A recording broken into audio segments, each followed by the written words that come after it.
अस्सलाम वालेकुम दोस्तों, साहिल ट्रिक्स में आपको खुशामदीद कहता हूँ। दोस्तों उम्मीद करता हूँ कि आप खैर खैरियत होंगे। सऊदी अरब की कुछ स्पेशल अपडेट्स आपके साथ आज की वीडियो में शेयर कर रहा हूँ, जिसमें बहुत ज़्यादा इंपॉर्टेंट अपडेट शामिल है। तो वीडियो को एंड तक देख लीजिएगा, क्योंकि आज की वीडियो में बात करने वाले हैं गैर मुल्कियों को सऊदी शहरियत देने का शाही फरमान। साथ साथ आज की वीडियो में बात करने वाले हैं साल 2024 हज पर जाने वालों लोगों के लिए सऊदी अरब गवर्नमेंट की जानिब से इंपॉर्टेंट अपडेट।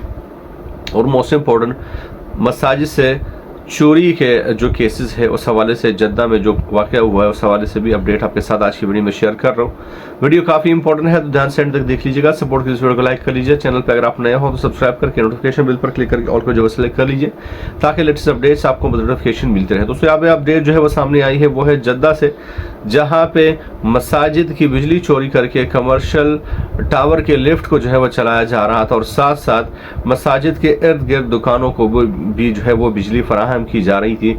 अब ये चीज़ें सऊदी अरब में भी होना शुरू हो चुकी है। आई होप गाइस कि इसमें किसी न किसी गैर मुल्की ने उसको तो ये आइडिया दिया ही होगा, क्योंकि ज़्यादातर ये चीज़ें हमारे अपने ही मुल्कों अफगानिस्तान, पाकिस्तान, इंडिया, बांग्लादेश और इन्हीं ममालिक में सबसे ज़्यादा होती है। और उस यहाँ पे जो नेक्स्ट अपडेट है वो आपके साथ जो है वो शेयर करता चलो, जहाँ पे जैसा कि आपको पता है हर साल बहुत सारे लोग गैर कानूनी तरीके से हज अदा करने की कोशिश करते हैं, बगैर परमिट के, बगैर पैकेज के हज अदा करना को जो है वो उसको लगे रहते हैं। सऊदी अरब गवर्नमेंट के मुताबिक ऐसा करना आपको मतलब गुनाह में डाल सकता है और आपको कोई भी सवाब नहीं मिलेगा, क्योंकि जो इताअत है गवर्नमेंट की वो आप पर लाजिम है।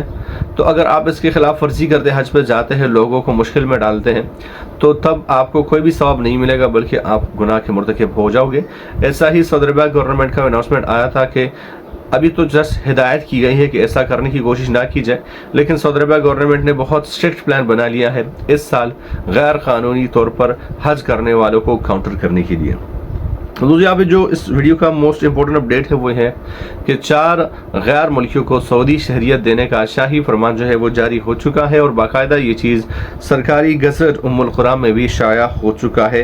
इसके तहत 4 लोगों को सऊदी शहरियत देने का ऐलान जो है वो किया गया है। बहरहाल ये अलग सा टॉपिक है कि कौन से लोगों को सऊदी शहरियत मिलेगी, इसके लिए क्या क्या रिक्वायरमेंट्स वगैरह है, ये तो अलग सी वीडियो है। अगर वो आप देखना चाह रहे हैं तो नीचे कमेंट बॉक्स में कमेंट कर सकते हैं, वीडियो को लाइक करके उसके बाद कमेंट कर सकते हैं। तो नेक्स्ट वीडियो में आपको बताऊंगा कि किस तरह आप सऊदी शहरियत हासिल, मतलब इसके लिए रिक्वायरमेंट्स क्या है। तो जो रिपोर्ट जारी हो चुकी है सरकारी गज़ट उम्मुल क़ुरा में, उसके मुताबिक रियाद रीजन के 2 लोगों को और जद्दा रीजन के 2 लोगों को सऊदी शहरियत मिली है। जहाँ पे रियाज की बात की जाए तो 2 अफराद है, जहाँ पे एक है अहमद के नाम से और एक है फहद के नाम से, जिनको जो है वो सऊदी शहरियत मिली है। जद्दा की बात की जाए तो जद्दा अहवाल मदीना के मुताबिक 2 लोग हैं, एक तो जमील अब्बास इलियास खान है और उनकी अहलिया सहाम इब्राहिम। इनको जो है वो सऊदी शहरियत मिलने के शाही फरमान जो है वो जारी हो चुके हैं, और उसको मजीद प्रोसेस किया गया है। तो दोस्तों मैं तो आपसे एक नए वीडियो के साथ, तब तक ले दीजिए इजाज़त। अल्लाह हाफिज़।